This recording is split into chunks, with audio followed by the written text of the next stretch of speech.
Beberapa minggu belakangan ini, publik dihebohkan dengan banyak ternak babi yang mengalami serangan virus ASF. Virus ini terkenal dengan virus mematikan yang sangat sulit diobati, baik kepada ternak babi besar maupun ternak babi kecil. Namun, ternak babi yang terkena virus ASF ini hanya bisa diobati saat mengalami gejala awal, yaitu pada hari pertama sampai hari ketiga. Setelah itu, ternak babi yang terkena virus tidak akan bisa diobati lagi. Maka dari itu, perhatikan dengan baik-baik 7 cara mengobati babi kena virus di bawah ini, yaitu sebagai berikut. Yang pertama, menginjeksi antibiotik dan vitamin. Pertolongan pertama yang wajib kita lakukan sebagai cara mengobati babi kena virus adalah menginjeksi antibiotik Intramox 150 LA dan vitamin B kompleks dan vitamin E. Hal ini adalah hal pertama yang wajib kita lakukan karena ternak babi yang terkena virus ASF biasanya mengalami demam, lemah, tidak mau makan dan tidur-tiduran saja, tidak bisa berdiri dan badannya panas tinggi. Dan kadang juga muncul bintik merah, tetapi di beberapa ternak lain ada yang tidak muncul bintik merahnya. Antibiotik ini berfungsi melawan serangan-serangan bakteri dan virus dan juga meningkatkan kadar antibiotik dalam tubuh ternak sehingga ternak menjadi lebih sehat dan kebal terhadap serangan bakteri. Selain itu, vitamin B dan vitamin E ini digunakan juga untuk meningkatkan kekebalan tubuh ternak babi. Antibiotik yang wajib digunakan adalah antibiotik Intramox 150 LA. Antibiotik ini sangat manjur untuk digunakan dalam menghadapi serangan-serangan bakteri.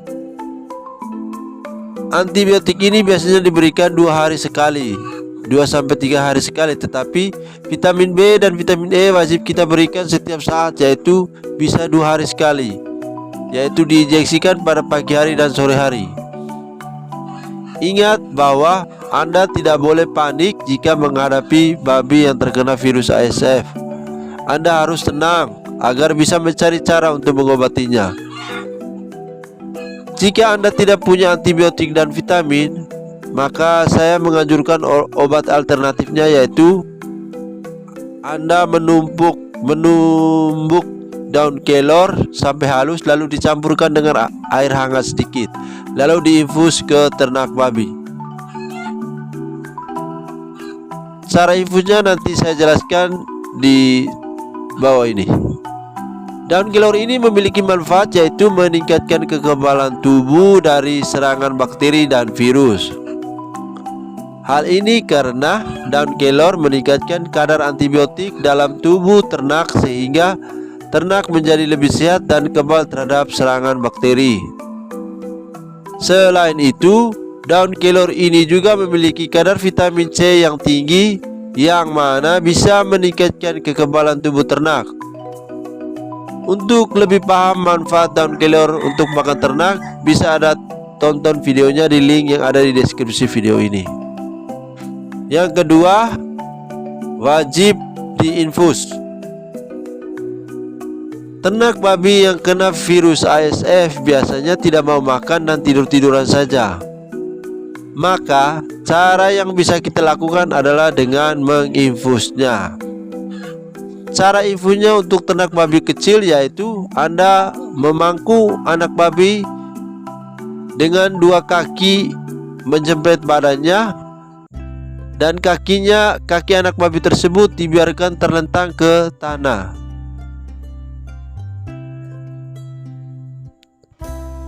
Mulut ternak babi harus dimasukkan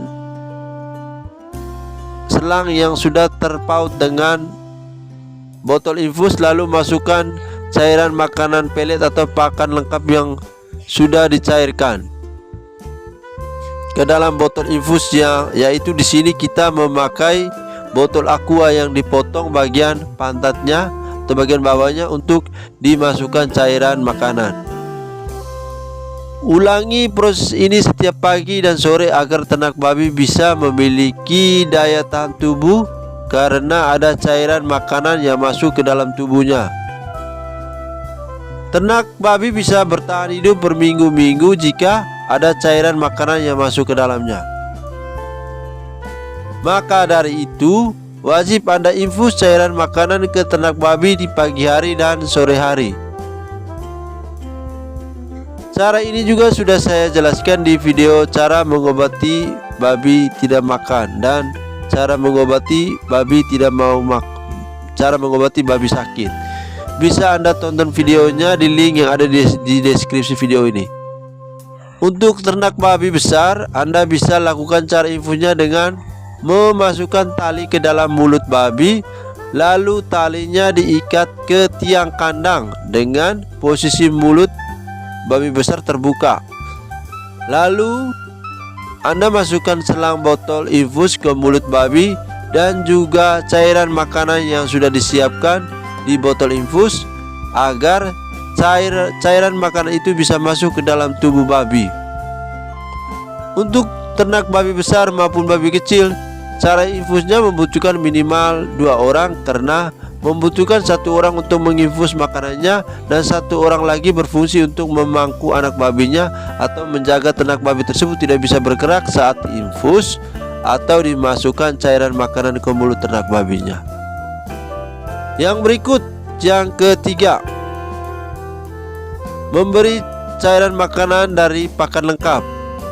Biasanya babi yang kena virus tidak mau makan dan hanya tidur-tiduran saja, jadi wajib kita infus cairan makanan ke dalam mulut babi tersebut. Cairan makanan yang wajib digunakan adalah cairan makanan dari pakan lengkap yang dijual di toko yang berbentuk butiran. Jenis pakan lengkap tersebut disesuaikan dengan jenis babinya, yaitu babi prestater, babi starter, babi grower, dan babi finisher. Semua jenis pakan tersebut wajib kita beli dengan mencari kualitas yang paling bagus agar ternak babi memiliki daya tahan tubuh yang kuat karena pakan yang berkualitas tinggi tersebut.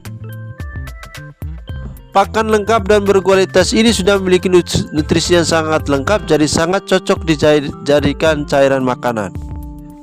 Pakan lengkap tadi kita campurkan dengan air hangat sedikit, lalu kita ramas sampai halus, lalu dimasukkan ke botol infus untuk diinfus ke ternak babi yang terkena virus ASF tersebut.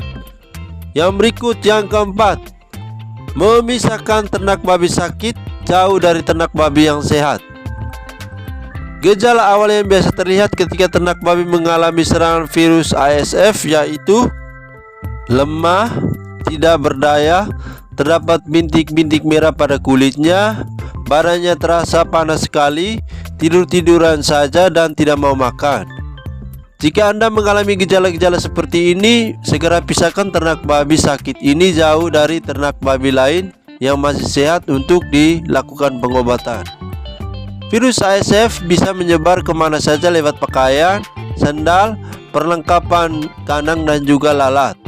Maka dari itu, agar ternak babi lain juga tidak mengalaminya, maka pisahkan secepatnya ternak babi yang sakit ini sebelum menyebar ke ternak babi lain dan menyebabkan kematian ternak babi di dalam kandang secara massal. Yang kelima, tutup rapat kandang ternak babi Anda dan jauhkan dari masuk keluarnya orang dan binatang-binatang kecil. Bungkus dengan kandang Anda dengan jaring agar tidak ada lalat yang masuk ke kandang. Setelah ternak babi dipisahkan, tutup rapat ternak babi Anda agar tidak bisa dijangkau oleh manusia, hewan lain, binatang kecil, bahkan lalat sekalipun. Virus ASF bisa menyebar lewat manusia, pakaian, perlengkapan kandang, hewan lain, binatang kecil, bahkan lalat. Maka dari itu, tutup rapat kandang Anda dan pasang dengan jaring agar lalat tidak bisa masuk ke kandang. Anda harus menjaga biosecurity ini dengan ketat agar tidak muncul lagi virus-virus masuk ke dalam kandang Anda dan menyerang semua ternak babi lain yang masih sehat. Anda harus menjaga orang lain tidak boleh masuk ke dalam kandang Anda. Hanya Anda sendiri. Itu pun harus melalui proses screening yang ketat. Yang berikut, yang keenam, selalu mencuci tangan sebelum masuk kandang, mencuci kandangnya dengan deterjen dan menyemprot ke seluruh kandang dan luar kandang menggunakan disinfektan. Setiap kali Anda memasuki kandang wajib mencuci tangan dan juga selalu mencuci kandangnya dengan deterjen dan menyemprot seluruh isi kandang dengan disinfektan. Kegiatan menyemprot disinfektan ini juga dilakukan di area sekitar kandang agar virus atau bakteri yang masih tertempel di kandang atau area sekitar kandang bisa dimatikan dengan disinfektan ini. Cara membuat disinfektan ini saya sudah upload di channel ini, silahkan Anda cari saja di channel ini. Yang berikut, yang ketujuh, selalu mengganti pakaian dan sandal sehabis mengobati induk babi yang sakit. Anda harus mengganti pakaian dan sandal sehabis mengobati induk babi yang sakit, kemudian dicuci dengan deterjen agar tidak menyebar ke ternak babi lain yang masih sehat. Atau lebih baik Anda gunakan pakaian khusus seperti jas hujan yang mana sehabis dipakai direndam di cairan disinfektan lalu dijemur kembali untuk bisa dipakai lagi. Dengan demikian maka Anda sudah melakukan proses biosecurity yang ketat dan proses screening yang baik agar ternak babi yang masih sehat tidak terkena virus ASF. Oke teman-teman, Anda juga bisa tonton video terkait cara mencegah virus ASF. Link videonya saya ada taruh di deskripsi video ini. Oke teman-teman, sekian video 7 cara mengobati babi kena virus. Sampai jumpa lagi di lain kesempatan.